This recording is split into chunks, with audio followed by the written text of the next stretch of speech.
Do not attempt to adjust your speakers. The sounds that you're about to hear are various sounds that come from a human's mouth. So this is what we came with.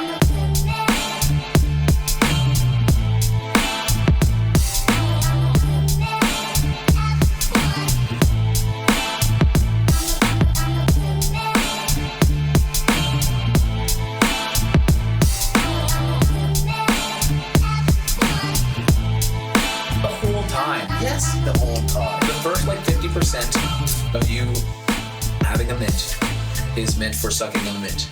After that, it just gets sharp and uncomfortable in the mouth, so then you just bite it and swallow it. No, it gets thinner and thinner until it breaks off all by its own. No.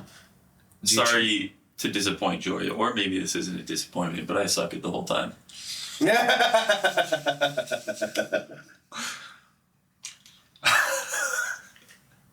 I actually enjoy when I bite it. God damn it. I bite it and it has a little bit of the mint is in my teeth right now. Yeah. So then I get the lasting effect of the breath mint longer, right? I can still right, a little lick of the molars. You don't like that, Bob? No, there's not like that or the fact that you're chewing Does on it bother it. you guys also that I bite popsicles? Absolutely. You monster. How do you bite into a popsicle Okay, when well- it's cold? Does your feet not feel cold? my feet get freezing, yeah. I will suck on a popsicle for a while until it softens up, and then I will bite it. It's the same procedure for mints that it is for popsicles. What about a sucker? Yeah, the last little bit, I'll bite the bit off the stick. Oh my god. And then guess what? All that candy in your molars. Little tasty bits. No. Yeah, in your molars, just eating away at your teeth, all the sugar giving you cavities. That's why I brush my teeth, sir. After every time you chew on a mint or a candy? Not every time. Exactly. Well, it's the same thing with eating anything if it's in your teeth, whether it's sugar or not. It all's dirty. What's your problem, man? I can't believe it. I have very few dental I am issues. so disappointed in the way you're eating candy, especially mint. And I do that. suckers. I just always I think more practicality. I do that. I enjoy it this way, so I'm gonna have it this way. Like cheese strings, I don't string the cheese. I just take a bite out of it. I can't. You are. You guys are looking at me like you're taking notes. It's like it's like a should be eaten a certain way. Yeah. Next thing you know, he's using a fucking fork and knife for pizza. No, that's a little crazy. I did for a while. That's a little crazy. I went for a little stint where I was starting to eat from the crust first. I thought that was kind of cool, but How old were you when you were doing that? I was like 3 weeks ago. I said like a teenager. I don't know. I thought I was like, let's switch it up, right? But then it just became difficult to hold. Exactly. Exactly. I know. I realized at that moment I experimented and I go, there's a reason why You you eat it the same. Yeah. Start from the tip. He's gonna always. be that guy. He's gonna be that Always. dude. One day I'm gonna see him just outside Great Cordova, start. just right at holding a burrito sideways. No. Chomp into it like You Justin think Bieber. I'm crazy? Is eating a banana from the side? That's nuts. Okay, eating a banana. Do you go with the top of the stem or the bottom? The stem. Okay, go ahead. Some sort of voodoo influencer that made up some random monkeys. They grab it from the bottom, and I don't care what monkeys do. No one is sitting there fussing off. Just open the Exactly. open the banana. I do Alright. love bananas though. So because we bought a pizza because I need all of that. I need a vote in here at some point. Whoever you're listening to. Pineapple Yes. on pizza. Yes. No. Yes. Destiny. Yes. Yes. Yes, let's go. That's a 3-1 right here. One. Hey, Sylvester. Okay, let him work. Sylvester. Let him work. Sorry. It's important. I don't care what Good. person's wedding film he's doing. This is important. Oh god. This is pizza. Pineapple on pizza is good. Hawaiian people had it right. Okay. No, I think like any cuisine, right? there is opportunity for creativity and experimentation. Right. Right. Traditional Italian people, they're like, "What in God's name did you do to my food?" Right. But we're just like, we just tried something, and it was good. Yeah, it's like some people, they like all these weird things. Like, I'm not gonna critique anybody's food choices until I try it. But something like one of those things, like putting a little bit of strawberry jam on grilled cheese. No. Dude, it's crazy. Yeah. It's crazy. This is exactly what I thought. I was like, why are you doing this? Strawberry jam on green cheese is something else. What part of grilled cheese do you put the strawberry jam in? Like, do you put it on top of the bread? Yes. Okay, good.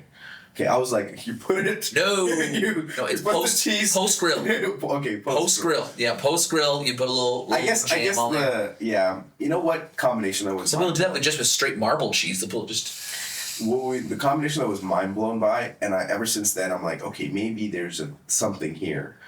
Is when I dipped a Wendy's fry into a Wendy's Frosty, my life changed. And you know what? It's interesting you say it because you can't mix and match fries for it to work. You know, certain fries, whether it's McDonald's, people are like, well, McDonald's fries are better. You can't do it. McDonald's because- with flurry, Sure. something works. You keep it with your same Yes, brand, yes. right? We're not getting exactly. And And imagine dipping a Five Guys fries. Oh, into my Frosty. gosh. Oh, gross. gosh, that'd be crazy. That'd be like taking a bite out of a popsicle, someone doing crazy stuff like that. Who would do such a thing? All right. Ladies and gentlemen, welcome to episode number 23 of For the Record podcast. 23. Here we are, and we talked a lot about food, but this is not a podcast. This is not a time. And why? Wow, And why this not? is not an episode about food. And but why not? Why is this not a podcast about food? From the beginning, I wanted to talk all about right, so food. we're just talking about goated wedding food. Golden wedding food. Yes. What Exactly. food is good and what food is not at a wedding?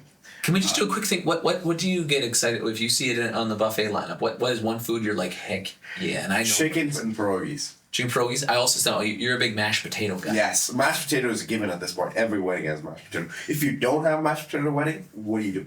What's wrong? It's actually a precursor for me getting him to. Yes. When I put him on different weddings. I need to know Yeah, on is the there- wedding is there plan mashed document, potatoes? food option buffet, Yeah. which means I can go whenever I want without feeling guilty. Second, mashed potatoes in there. Mashed potato. Mashed potatoes with gravy. What's your favorite form of potato, Hayden? In pierogies. In pierogies, okay, good In Ukrainian answer. pierogies potato. That's crazy. Well, that's what That's No. what a pierogi. that's what pierogies is. No, I mean, it's got cheese and it's got other stuff in there too. But my goal was like just that tastes different. I thought just potatoes, like either There's a baked or substantial- like fries or like mashed. You know what I'm saying? Like not in. That's a different food on it. Oh! Most pierogies do not actually have cheese and whatever in them. They are original pierogies are just potatoes, Some people try to get crazy and put cheese and bacon in there. which is good too. I like It's that tasty, too. but it's just not right. Yeah. You know? It's just not right. It's like pineapple on It's pizza, like right? eating. It's like eating a pizza from the crust first. yeah. It's just not right. Man, I can't believe you're taking. Oh, whoever's doing this kind of stuff needs to be hung immediately. Destiny, what is your favorite form of potato? Mashed. You're also a mashed Go. girl. Oh, Let's wow. go. Wow. One thing I know really well how to make at home when I'm making food, mashed potatoes. Thanksgiving and Christmas dinners, my mashed potato slaps. And mashed potato singular. You only have one potato. Mashed potatoes. Oh, good. I'm glad you use more than one potato when you're making it. Yeah. Can you imagine? Yeah. Out of one potato, you have that much Yeah, exactly. Yeah, potatoes. that. Yeah. Yeah. It's a lot of additives. Make you sure you can use Also, that whatever the store-bought Campbell's soup version of mashed potatoes, don't. That's horrible. Bad. So bad. Do not buy. Okay. In a box. Well, noted. All right. Tell me what we're talking about. I forgot what we were going to talk about. Something about playlists and DJing. Yes. And something or So another. the topic I had in mind: how to build the ultimate playlist. Actually, the title exactly was the ultimate playlist: how to read the crowd and keep the dance floor packed. Okay. So this is gonna, segue right into our expertise of music and DJing. That's us. And how we do that and what goes behind doing it. So, starting with, here's a question: why should people hire a DJ over jukebox or like just Spotify? Why? Wait, hold up. Before you guys get too far into these shenanigans we're about to talk about, here is a quick ad read. It's your wedding day. You've got fantastic food, great people, some stellar music, and just the greatest atmosphere that you can possibly imagine. And what we want to do is we want to capture that. With Trident Films, we are able to create for you a one-of-a-kind time capsule to make sure that you remember every moment of your day. We want to be a part of it, and we want you to tell us more about it. So if you want for us to be a part of it and that sounds interesting to you, hey, shoot us a message through social media. Visit us at tridentfilms.ca. We want to connect with you, and we want to be a part of your wedding day. tridentfilms.ca. Why should people hire? Because we have been to, typically you'd assume that your DJ that you're going to hire has experience. And this is the main piece that I kind of highlight on is, there's a lot of DJs out there, a lot of good DJs out there, a lot of bad DJs out there. But when you're hiring specifically for a wedding, I would much prefer to hire, are you chewing your mint over there? It naturally. Attaboy. It naturally broke. Don't give me that. He did it on purpose. He's just trying to. You said you get like halfway. I'm like 7/8 of the way. Sorry. We're never going to get to the food part of this episode. It's on the brain. I got minty brain over here. I would like to hire someone who's done a lot of weddings. Big weddings, small weddings, crazy party hardy weddings, familial weddings, weddings with kids, weddings without kids. Seen all different sorts of the gambit when it comes to a wedding day. That way they just kind of are aware of what potentially could happen. All weddings have a general framework, but for the most part, every wedding is unique. The couple is unique. The people at the wedding are unique. I've been to there's one summer I went to the same location 4 times, wedding with it, and there's so much carryover for how many people were there, but it's still every single wedding was a little bit different, and you're only able to make adjustments on that kind of stuff with a real human being who knows what they're doing. And I'm sorry, Spotify can't do that. And I think part of that too is, as a DJ, you come with a certain amount of expertise in just music and choices and style. And the reason being, you get to, I think there's something innately in about a DJ who is constantly on the lookout of what kind of people, what kind of demo, what kind of, audience do they have in front of them, and how can I cater to something that they like to listen to, right? Mm-hmm. So we've sort of developed this skill where we listen to a lot of music, and we listen to different types of music and genres of music, and then we sort of compartmentalize in our brain how, this song would work in this kind of situation, this song would work in this kind of situation, and that could be as easy as a slow, song, love song or ballad for a ceremony time or a first dance, all the way until this could be midnight, and what kind of music could be played. Yeah, it's always interesting to know how DJs think like that. Like any DJ, any person who's in vision with music, editors, right? Like you just think of a song, you go, this would be good. This would be good for that. Right. Oh, this would be great for that. Oh, what a great idea. And that's something that I think we innately have to be good at being able to suggest to people, saying, hey, if this is what you're looking for, here are some of the options, right? And within that too, we can compartmentalize genre type.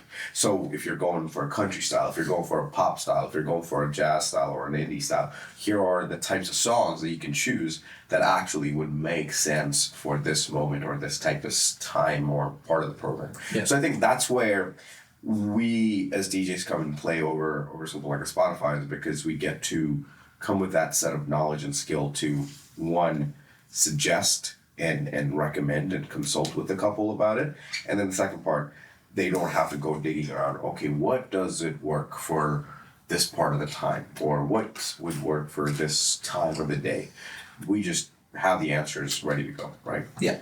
And then you have the two aspects that, are a little bit less quantifiable, but you have the technical expertise as well as the personality. And depending on who you are, it depends on what you think is more important. Because the reality is, you can't only have one, unfortunately.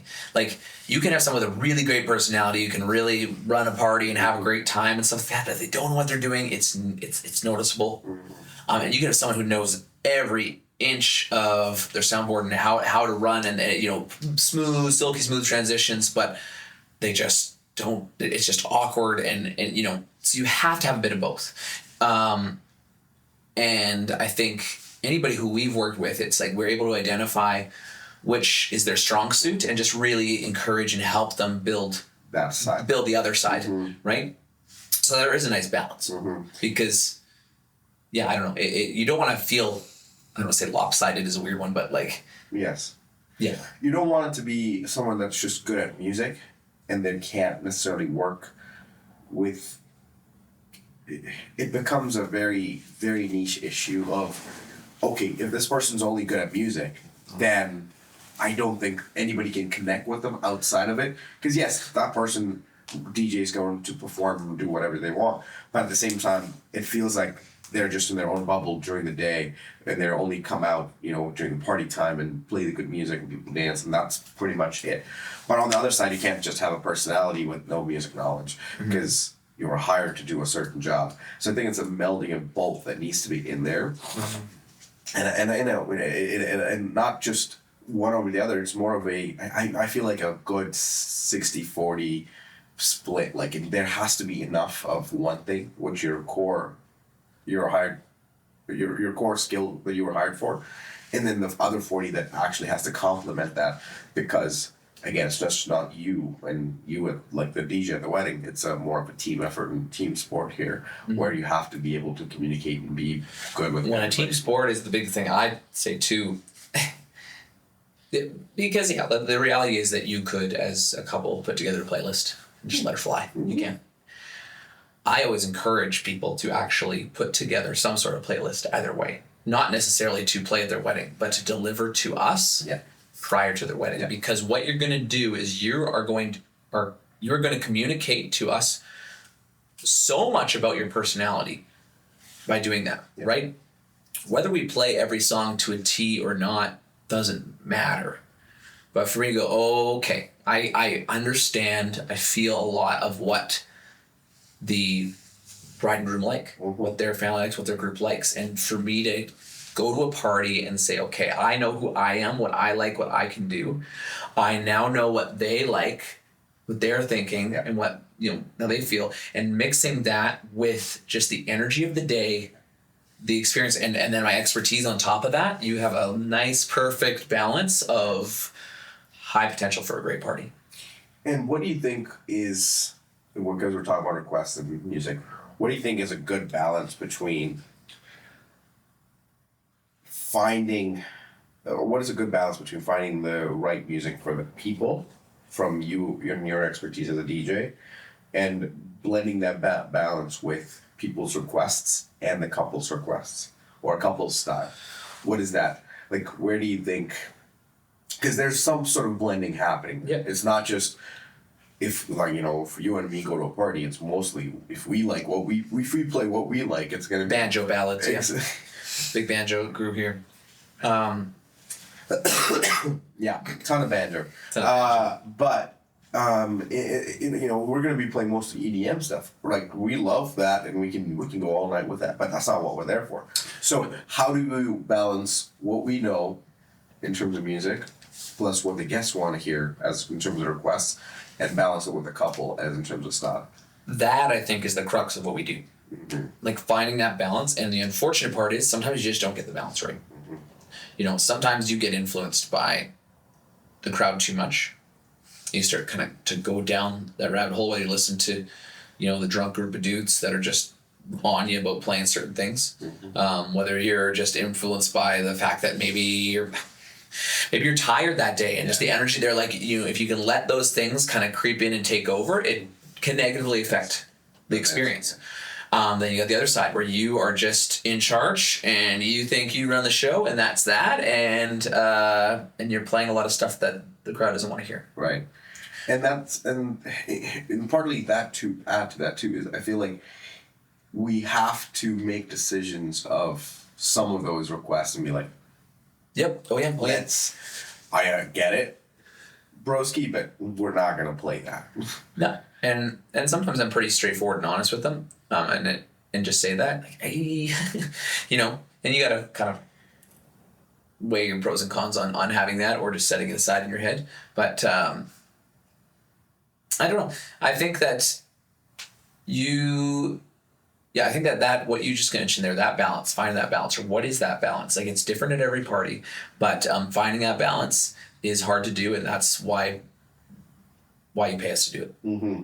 And in a funny way, because we can clip this easy. So if someone comes out to request a song, and it's a garbage request, right? And again, and sometimes there are, not most of the times. Sometimes there are garbage requests. They're like, we're in the middle of a pop set, and they come in requesting something heavy metal, right? Yep. And they're like, dude, trust me. That's the thing. Like, Trust me. Dude, trust me. That's my favorite. Dance floor will go off. You gotta just trust me, man. No, I know these people. It's gonna go. It's gonna be perfect. Chad, I love you, but your heavy metal song from Children of Bodom is not gonna go off right now. Nope. So how about we don't play it? So he's like, no, trust me. Like, me and the boys, we're gonna love it. And I'm like, I know exactly what you mean by me and the boys are gonna love it. You're gonna stand in the corner with 3 of your boys and just gonna headbang to it in the corner while I clear the entire dance floor off. So here's what I would do. I'll try to play it. It's like, you're not gonna play it, are you? It's like, first of all, because it's a heavy metal request, I don't play heavy metals at weddings. So I'm not even sure if I have it. I know for a fact I have it, but I'm not gonna play it. So I go, I'm not sure if I have it, but if I do, I will play it. You're like, cool. Walk away, right? 90% of the time, he's coming back. He's like, dude, did you have it? I'm like, bro, it was in my other hard drive that I left at home. I don't have it. Share a secret. So now, here's the thing. I don't think Chad at 12:30 a.m. with the amount of liquor he's had in him, he's gonna remember. Well, they do, they don't. But like, the point of it is that we do have a filter. Yeah. Of what comes in, and that's the reason for it. Like, right, if you are just some guy, a part of the wedding party with a phone playing Spotify, you don't have that filter because you're just playing. Oh, what they'll play. Oh, I'll play that. Oh, we'll play that. And sometimes, yeah, I don't know. That honestly, that's probably the hardest part of the job. I would say the hardest part of the job is keeping your energy up throughout the whole night because they're gonna match your energy. Yeah. And the other thing is making sure that you don't.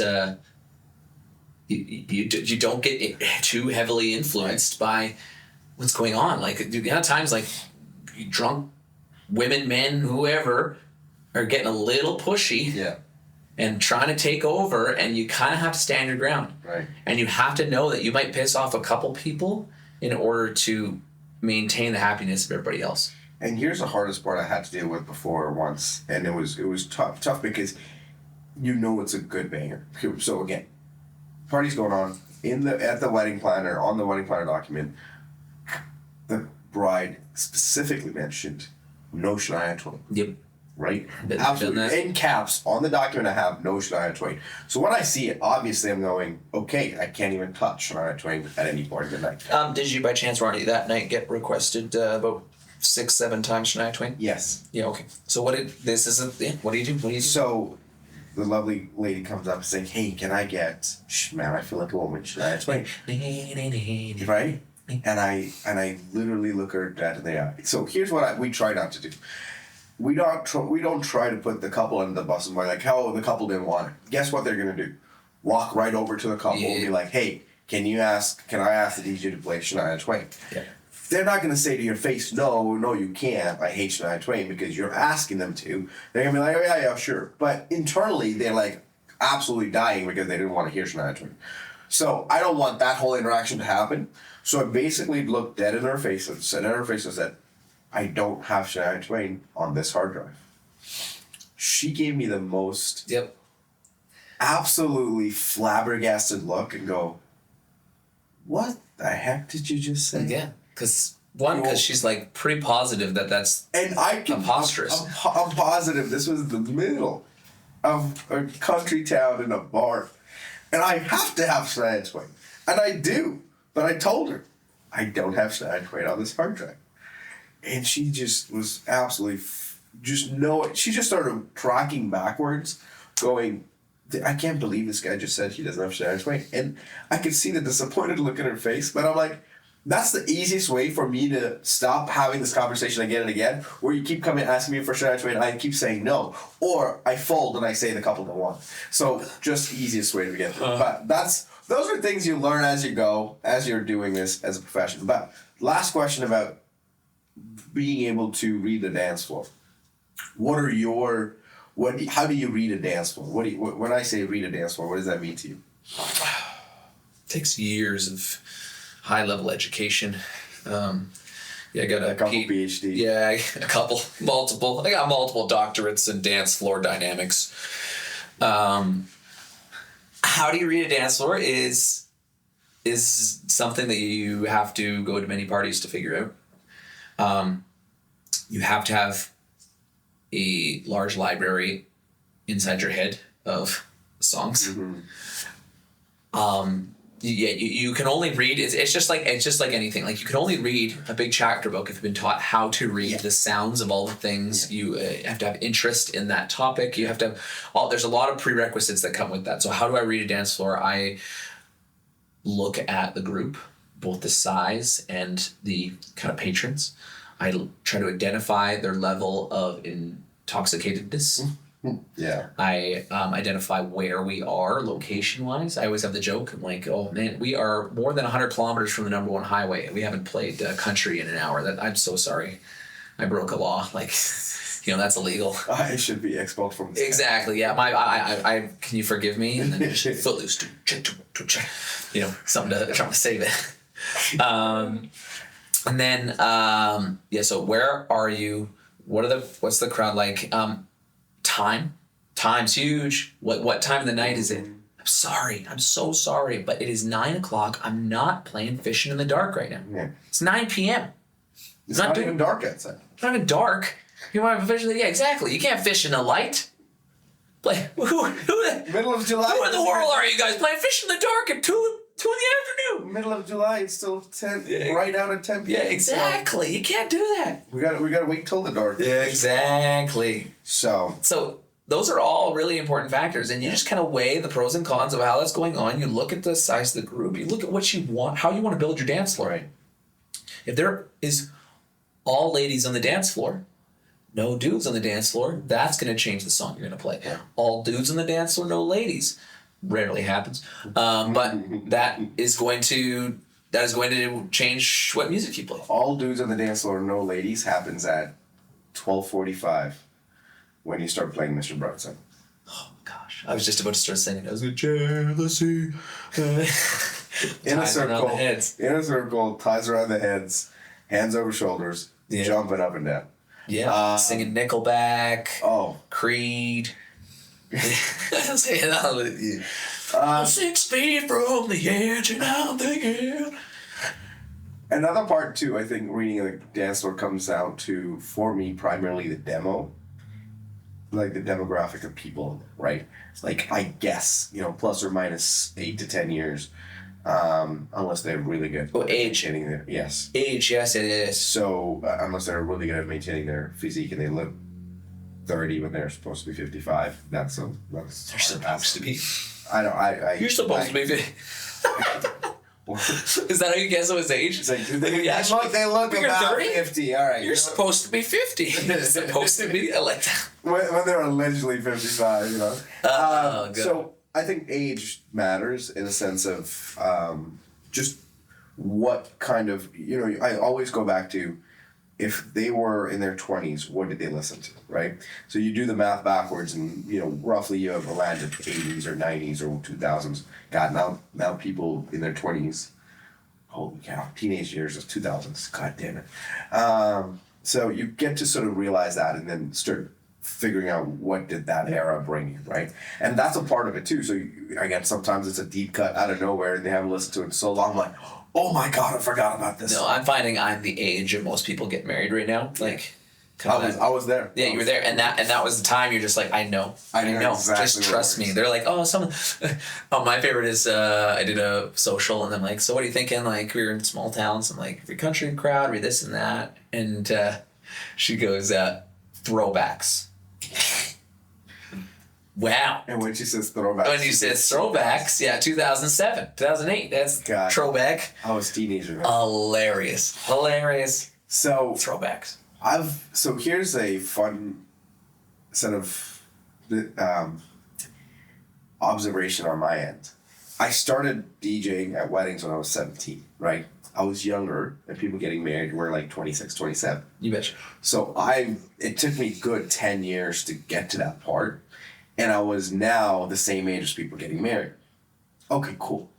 Now at the age of 32, I'm seeing people younger get married, and I've seen this wave of me just trying to keep up with the music, and then now I'm like, holy shit, now it's old music for people that they listen to it, and it's a weird feeling of knowing that I was young when people were old, and then I was their age, and then they're getting married, and now I'm older, and then they're still that age like they're getting married. It's a weird observation. So Yeah. yeah. And I think we could talk about this part for more, but too, how much is mixing and transitioning important versus good to know when trying to play a dance floor? Because I know Jared would have a different answer Yes. in this than what you and I might have, right? Yep. And I feel like I think there's a place for both. It's about how tasteful and how you weave that in, right? How tasteful? How we? Jared has such an ability to do what he does so well that it almost creates a different answer for him because of that. Yeah. I can't mix like he can mix. I'll never be able to mix like he. Not a lot of people can. When you have those abilities, that changes the potential and the capability of how to do things. Like, he might tell you though the best way to do it is mixing. Like he would just give me a demonstration of how to do it, and I'd be like, I actually can't physically do that. Mm-hmm. So therefore, my best is different than what his best version of doing this is. I do think constant flow of music is important. Right. You gotta keep noise on. Yeah. No dead air. Yeah, very limited dead air. And if you have dead air, it better be very tasteful and purposeful. Yeah. Sometimes I'll do a little bit of a gap between songs to leave a little bit of is he what is it? And then you hit like a very iconic start of a song, something so recognizable.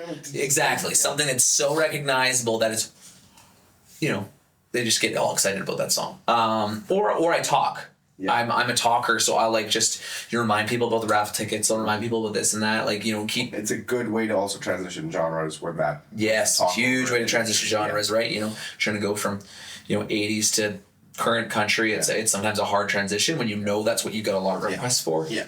And that's part of reading it too. You look and you're like, man, I've got so many country requests right now, and I'm stuck in X genre, right? So being able to transition that and. Yeah. In however, so cool. I think we've got a good grasp on reading the dance floor as being a DJ and sort of why you need a DJ versus Spotify. Yep. What is something that a couple can do kind of to help that? So say they got a DJ. Mm-hmm. Is it just should you be able to the DJ should be able to take it from there?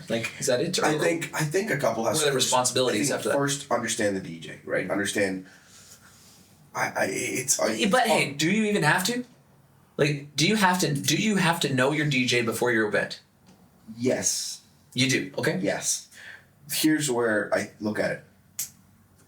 In a sense of two things. One, you need to understand what kind of music they're good at and what they're not good at. You can't expect a dude who's done clubs all day, all night to show up to your wedding to get get to, get your uncles and aunts and your family dancing, right? That's not gonna work. And the second part is that person gonna vibe with your style, right? With your and that goes hand in hand with the previous one too. But is that person gonna vibe with what you have going on in terms of the day of the wedding, right? And is that a good fit? I think you'll have a gut feeling when you talking to people, and you'll be like, okay, yeah, this feels like what I want. On the other part, you'll be like, not really. Like, I want something more actually. If you want to be, I want it to be club vibes, and I want it to be, like a night out for people, and that's a different vibe, and you have to figure out what that is. So I think even like understanding what that is comes down to you being able to chat with that person and knowing what that looks like, right? Or even in a sense of too, you get to see or experience that at a previous place. If you haven't experienced it, that's a hard part too, is you just, because you have this expectation of what a DJ is, and then you think everybody's going to be like that, but that's not the case. So I'm with you. I don't know if it's necessarily essential though to meet and chat with your DJ beforehand. Right. From our perspective, a company, Yeah. I think it's my job when I'm talking to couples, trying to have them come on with us for a wedding, for them to put the trust in us in a company, maybe from past experience, maybe from seeing a personality, maybe for whatever it is, but to know that, hey, if you are committing to us, you're putting your money in us. There's that trust of, okay, I'm going to give you a good party. And yes, a chat is great. Does it have to be a full-on chat? Not necessarily, but you know what I mean? It's like, hey, we're going to go with Trident. We're going to have a great party. And but here's why I think there's been in between here. Here's why I think for us it's a slightly different case. Being our team, in a sense, we have a certain set of consistency across the board. Remember that 60-40 I was talking about earlier? Either the 60% you're good at personality and 40% you're good at music, or you're 40% good at personality, 60% you're good at music. We have that consistency either way with all of our people in here based on that. So I feel like when people try to talk to you and then they get, Eldon or Austin or Jared or me, like they get a consistency in that case of you for sure are getting someone who cares, who knows how to do it, and who actually cares about the event is gonna bring it. And I think that's what they get. But not everybody listening to this is going with us for DJing. So I think that in a sense of what they should be looking for, right, is what does that balance look like, right? So I think that's a good place to sort of start off when you're looking for it. Again, yes, not with us especially. Not everybody needs to have a chat with everybody because we have a certain system in place. But in general, yeah, definitely. Like, vibe it out. Again, you're not going to go pick a dress without trying on a few things. You're not going to get a food without tasting a few things. You're not going to, shoes. Yeah, there's definitely... There's that. But while that's happening, like, why would you, not test a few DJs before you choose a DJ, right? So it's the same idea. Or understand a few things about it. And our way of showcasing that too is like, that's why we have, our isolated podcast where they could make mixes and post it on there. And also we try to make sure they are part of our social media and branding and as much as possible too, because they're a vital part and people need to know who they are. They're not just faces that are going to show up to your wedding there, right? So yeah, that is, I think, a good place to end. My brain just spin cycle. I'm just thinking about all the things that, like, successful weddings, or like sometimes that weddings that haven't gone quite the way you wanted, and as to why. But like, I really do think it comes down to a trust. Putting money in, investing in a good DJ, trusting in them, but also I think doing your due diligence. Couples of just putting together, whether it be a playlist, it can be about meeting them and knowing their personality, but just communicating what you want, what you don't want, those things, getting those bigger pieces out of the way.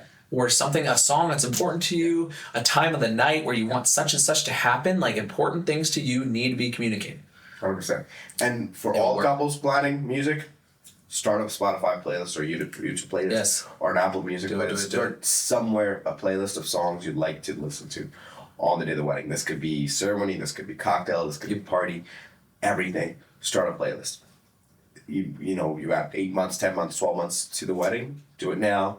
Every time you're driving by, ooh, that's a cool song. Or every time you listen to it at a workout, Yep. that's a cool song. Put it in. Shazam. Shazam. Hey Siri, if what they song don't- is this? Yes. Or if you already know the song, put it in a playlist. Hang on. So. Let me listen. I knew that was going to happen. Yeah. I knew that was going to happen. Your Siri actually listens. My Siri's like, I can't work right now. Like, how entitled are you? Wow. Wow. But that, ladies and gentlemen, is For the Record Podcast, episode number 23. I would love to tell you about a certain way to say coffee. Okay, yes. Certain way to say coffee.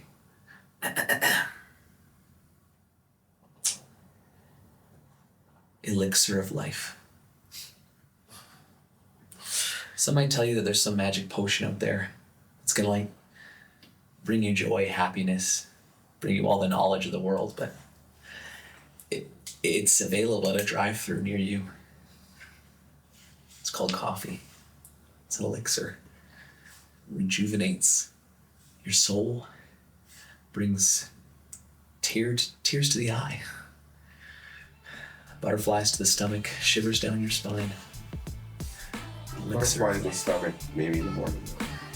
Yes, rumblies and tumblies. Takes you, yeah. Takes you somewhere else. It's an out-of-body It's more like experience. takes you to the toilet. Out-of-body experience. It is. We were at a nice chill waiting on this podcast. Now you guys thinking about diarrhea. Ladies and gentlemen, thank you for joining us. And as always,